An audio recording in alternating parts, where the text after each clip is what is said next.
This is a Sports Catastrophe production. Hey there, Heather, ho, there's Jeff Cutter and welcome you to another Sports Catastrophe Birthday Boy. And the birthday boy for today, July the 30th, is an NHL legend for the Vancouver Canucks. And no, he didn't play all his career with the Canucks, although you would be sadly mistaken. Anyway, he played for Pittsburgh, then Vancouver, then the New York Rangers. He actually was drafted in the 91 NHL draft.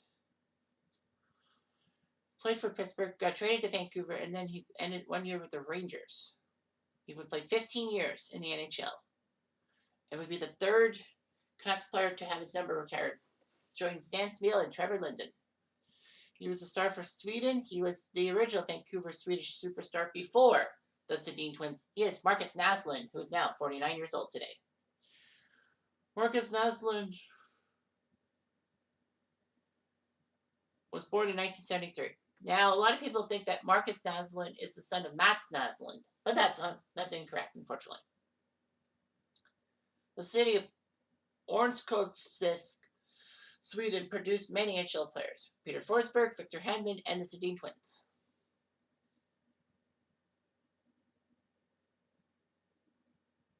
Naslund was amazing. Naslund was actually born only 10 days after Peter Forsberg. They would actually join teams together. Naslund would join Modo in 1990-91 in the professional Swedish league. And Naslund wore number 19. And at 17, he had 19 points. Kind of pathetic, but you don't let a 17-year-old play major hockey in Europe as much. But anyway, in the 91 NHL draft, the same draft as Eric Lindros' snub of Quebec, Pittsburgh said, well, let's take a flyer on this guy from Europe. I mean, after all, Pittsburgh had a pretty good track record with Europeans. I mean, they took Gallagher 5th overall in 1990, and he turned out to be a very good player who could have won the Calder if it wasn't Brad Belfort and Sergei Fedorov. Naslund was only the second left winger drafted in the 91 draft. The first one was Patrick Poulin, who Hartford took with the 9th pick, and he turned out to be just terrible. Naslund also would play right wing. And if he was a right winger, he would have been the 6th right winger behind Pat Falloon, Alex Stoyanov, Martin Lapointe, Brian Rolston, and Alex Kovalev. But anyway, yeah. Pittsburgh's GM Craig Patrick thought that Naslund was a good prospect, and he compared him to LA's Swedish forward Thomas Sundstrom. Naslund would play a couple of more years with Modo.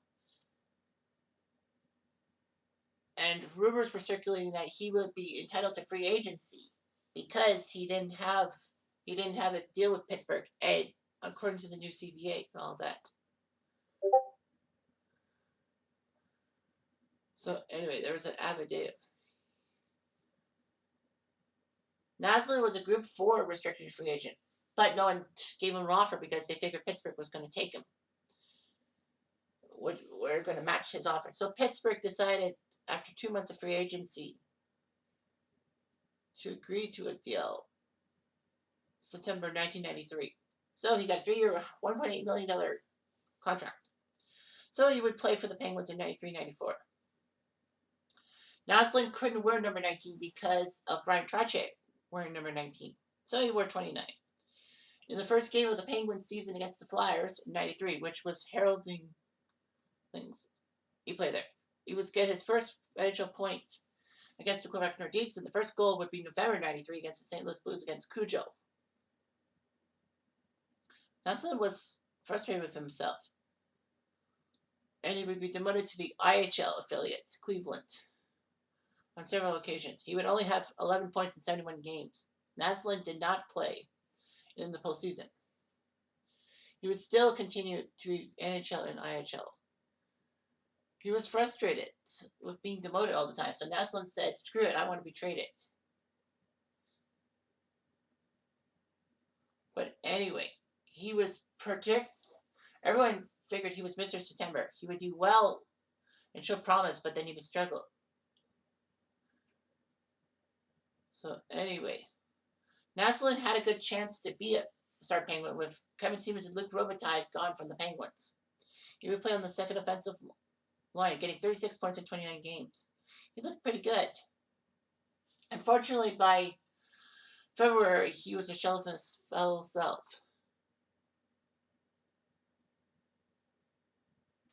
So, yeah, that's what happened. All right. And rumors were circulating Edmonton was going to get Naslund. They wanted Naslund, but he didn't go there. He went to another Canadian team, Vancouver, in exchange for Alec Stojanov. And you're thinking, wait a minute, that name sounds familiar. It was, because Stojanov was drafted 8 spots ahead of Naslund in that same 91 draft. And Stojanov would falter. He would retire at age of 29. Well, he would wear number 19. He wanted to wear number 19. Unfortunately, Tim Hunter wore number 19, so he wore 22. Naslund would score a hat trick in the final game of the regular season against the Flames, helping the Canucks get to the 96 playoffs. So he would score 22 goals in 76 games between Pittsburgh and Vancouver. Naslund played in his first playoff series as the Canucks faced the Avalanche. He would actually score in Game 6 against the Avs, but sadly, though, Colorado won that game and eliminated the Canucks. He was given his number 19 back. All that. Naslund would struggle and all that. But due to injuries to Alex Mobility and Todd Bertuzzi, by 98-99, Naslund was told he needed to be a prominent member, and he did. He was actually named to the All-Star game in 99 and would score 36 goals to lead the Canucks. So anyway, the Canucks were so happy they gave him a 3-year, $7.2 million contract. And then, a couple years later, he would be named team captain after Messier decided to go back to New York. So he was the first European-born captain in Canucks history. Naslund would pick up speed, he had 41 goals at one time. He was actually third at the time of a massive tibia injury for goals. Anyway, the Canucks were easy meat and all that. However, by 2001, he got a 3-year extension, and that's when he started the West Coast Express line with Bertuzzi and Brandon Morrison. So the Canucks did their job, and they almost sent the Red Wings packing in the first round 2002 playoffs. Excuse me. So that was a huge win for them. But unfortunately, though, they faltered thanks to Dan Cloutier's bad play, giving up that goal from center ice and all that. Naslund actually was first team left winger in the NHL. So the West Coast offense was good. Naslund scored 48 goals with 104 points, which was great. Second in the NHL in both categories. Bertuzzi would pick up 97 points, and Morrison had 71. So Naslund and crew were looking good and all that. Naslund actually ended up being the league's MVP. Well, the league's the players' MVP, if you will. The players vote for an MVP, and he won the Lester Pearson Award. He could have won the 2003 Hart Trophy for MVP, but he lost to Peter Forsberg. Naslund looked pretty good for the Canucks and all of that. Unfortunately, Naslund's name would also be linked to the Todd Bertuzzi incident in 2004. Here's why. Naslund, against the Avalanche in February of 2004, received a body check to the head from Steve Moore. He had a minor concussion and was sidelined for 3 games. He was the leading scorer at the time and league's leading scorer. And he would have a hyperextended elbow, a minor concussion, and 13 stitches on his forehead and nose. Canucks players failed to accept revenge because Moore's hit went unpenalized, even for 2 minutes. Canucks and Avalanche would face each other on March the 8th.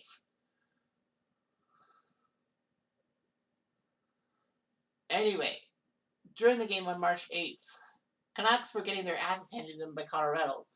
Bertuzzi saw Steve Moore and decided to give Steve Moore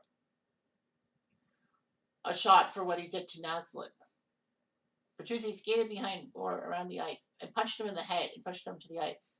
Unfortunately, Moore would suffer career-ending injuries, and Bertuzzi was suspended indefinitely.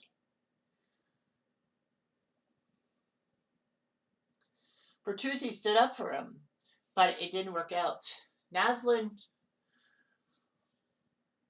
would be okay, but of course Matt Cook had to come in on the top line with Bertuzzi out for a long time and all that. Naslund scored a key assist when the Canucks faced the Flames in Game 7 of the first round. With the goalie pulled, he skated the length of the ice, shot on Mika Kiprusoff, and it went to Matt Cook, who scored to tie the game. Unfortunately, Martin Gelinas would score the winning goal in overtime. He was amazing what he could do. He went to Modo.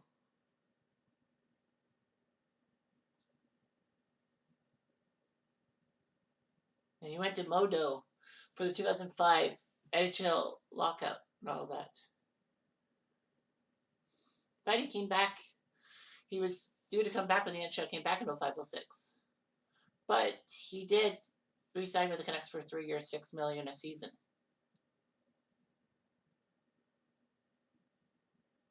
Naslund could have went somewhere else, but he wanted to be a Canuck and help the Canucks make the playoffs and all that.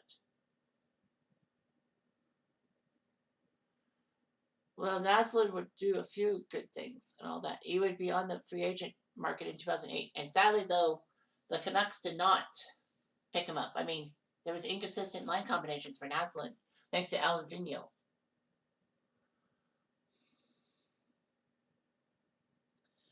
Naslund would sign a 2-year, $8 million deal with the Rangers July 3rd, 2008, and figured that he was going to do well. He led Vancouver as the all-time goals and points leader at the time. All that. He had an 8-year tenure as team captain of the Canucks, which tied Stan Smyle's captaincy for the longest ever. Naslund had to wear 91 because 19 was taken by Scott Gomez. Naslund was named an alternate captain of the Rangers. He would score in the season opener in the Czech Republic against Tampa. He did score 24 goals, which led the team in scoring. Kind of pathetic for the Rangers. The Rangers were taken out in the first round by the Capitals for the 2009 season. That was when the Rangers had a 3-1 series lead and choked it. Anyway, he decided to retire from the NHL after that playoff defeat. Anyway, Naslund figured he wouldn't be that good, so he decided to retire. So he went back to Modo for a year and all that. And before the 2010-11 season, well, for first few months of 2010, Canucks retired his number 19 international play. He would do okay for them. Naslund was part of the powerful World Junior teams of 92 and 93 for Sweden. In 92, Sweden would end up finishing second to the Commonwealth of Independent States. Well, it was the USSR, but they broke up and dissolved during that tournament. Sweden got to host the World Juniors, and Naslund would score 13 goals to have a tournament record, World Junior record for most goals in one campaign. He played on the line with Peter Forsberg and Nicholas Sundstrom. He would put up 24 points in that tournament, second to Peter Forsberg's 31. Sweden and Canada were tied for first in that World Juniors. But before playoffs would decide World Junior champions, there would be a round robin. And in the round robin, Sweden and Canada both were 6-1. But since Canada won 3-2, thanks to Manny Legacy's outstanding goaltending, the Canucks won the title.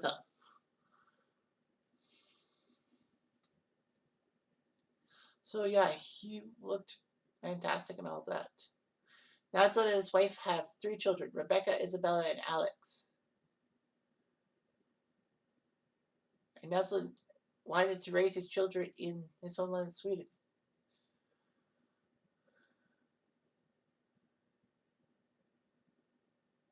So he's a real estate developer, a philanthropist, and actually was on the cover of NHL 2005. That was, of course, the season that saw the World Cup of Hockey put on that video game, and of course, what you could do to do the 2004 05 season, like simulate it, if the strike didn't happen. Anyway, in his career, he put up 395 goals, 869 points in 1,117 regular season games with 3 teams, and in the playoffs he would have 36 points in 52 games. Kind of not Naslund like. Yeah, he had a few things.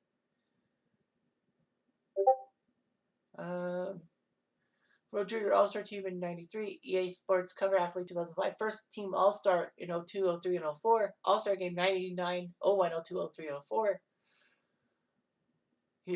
He still has the record to this day of the World Juniors most goals in a tournament with 13. Amazing. He still does.